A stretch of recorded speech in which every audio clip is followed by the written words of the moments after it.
បាទប្រាសាទបាទប្រាសាទកោះកេរបាទអានេះផ្នែកខាងនេះគឺជាប្រាសាទស្រុតបាទប្រាសាទស្រុតដឹងថាមូលហេតុអីបានតែគេដាក់ឈ្មោះថាប្រាសាទស្រុតទេប្រហែលជាប្រាសាទនេះស្រុតដីក៏មិនទេបាទខ្ញុំអត់សូវដឹងដែរបាទរួមទស្សនាប្រាសាទបុរាណខ្មែរយើងទាំងអស់គ្នាបាទបងប្អូនអូយពិតជាមិនធម្មតាមែនថ្មនៅស្អាតតែមូលហេតុអីបានតែខូចខាតពីខាងលើផ្នែកខាងក្រោមគឺឃើញថានៅស្អាតល្អ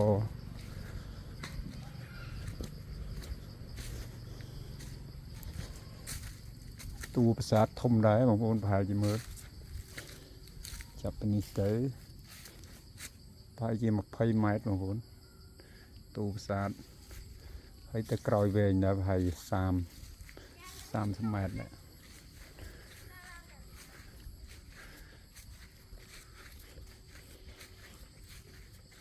អូយពិតជាស្រស់ស្អាតមែនបងប្អូនអើយមើលនេះទេសភាពស្រស់ស្អាតណាស់នេះហើយគឺជាចំណីអារម្មណ៍ដែលខ្ញុំចូលចិត្តបំផុតអូយមានដើមបេងទៀតបងប្អូនហើយបងប្អូនស្គាល់ដើមបេងអត់ចាំមើលខ្ញុំស៊ូមមើលដើមបេង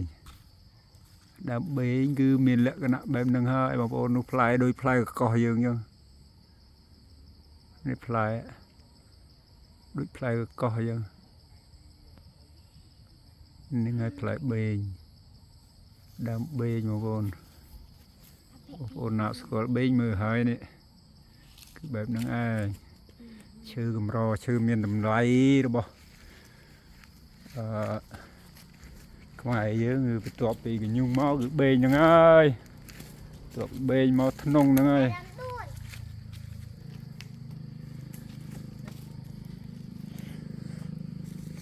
ហើយនេះកូនស្រីពៅកូនប្រុសទី2កូនប្រុសច្បងអើ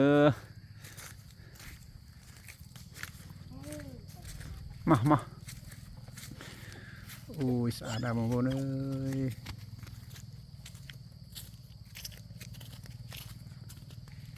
វងសត្វស្វាយមិនហឹងនោះ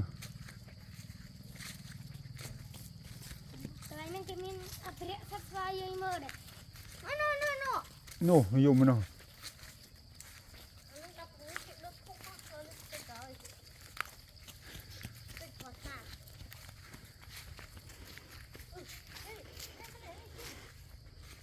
អូយខូចខាតអស់បងប្អូនអើយមើលដូនតាយើងដាប់តំណាប់ឯងដើម្បីសោកតែជាសោកថ្មផ្គុំគ្នាតាមមើលអានេះតំណាប់ញីណាណាប់ញីអូយស្អាតណាស់មិនដាប់ស្អាតណាស់ស្មើជ្រិញហ្មងដូចពុំអញ្ចឹងទឹកដៃដូនតាយើងគឺថាប្រកែមកបាទដឹងដែរដឹងគេកាត់អីដូចអូយសត្វអីនោះធំតែបាទនោះ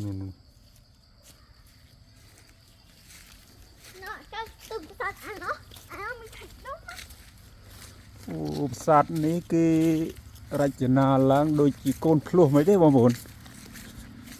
ព្រោះយើងនៅខាងឆ្វេងដៃមួយខាងស្ដាំមួយមានចន្លោះកណ្ដាលប្រហែលជា20 ម៉ែត្រចន្លោះកណ្ដាល20 ម៉ែត្រហើយមកក៏មានតួប្រាសាទខាងនេះមួយទៀតបាទអូតួប្រាសាទគឺមានស្ថានរៀងដូចគ្នាបងប្អូននេះបាទដូចគ្នាខាងនោះក៏អញ្ចឹងដែរនោះ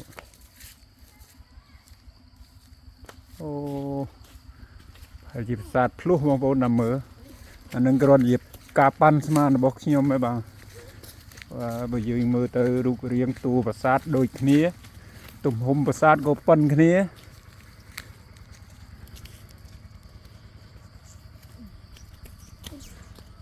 តែយើងទៅខាងនោះទៀត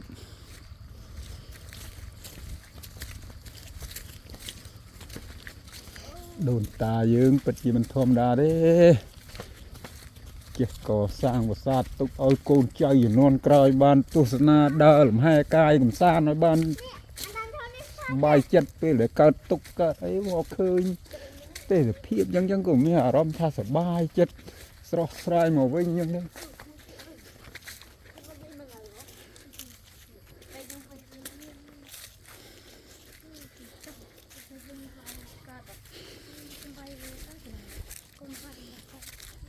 អូយស្អាតហើយបងប្អូនអើយ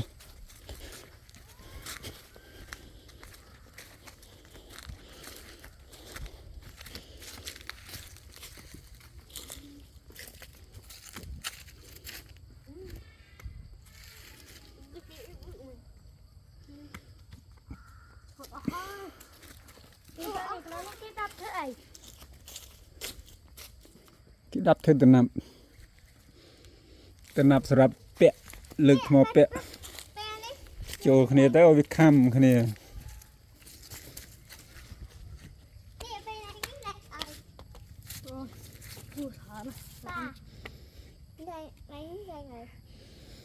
អូយចាស់ទឹកម្ចាស់ដីកូនចៅសុំឡើងមើលខាងក្នុងបន្តិចកុំប្រកែប្រកាន់កូនចៅ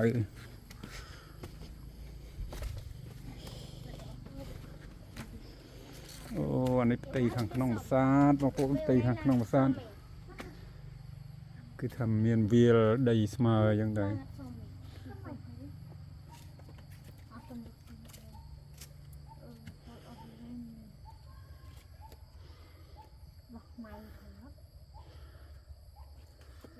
ខត់អបបាក់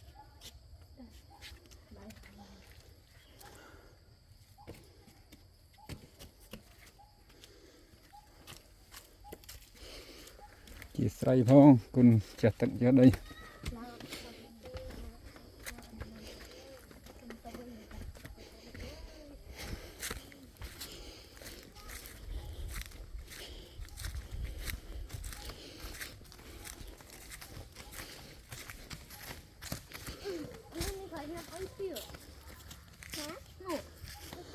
អូយបើសិនតែនៅ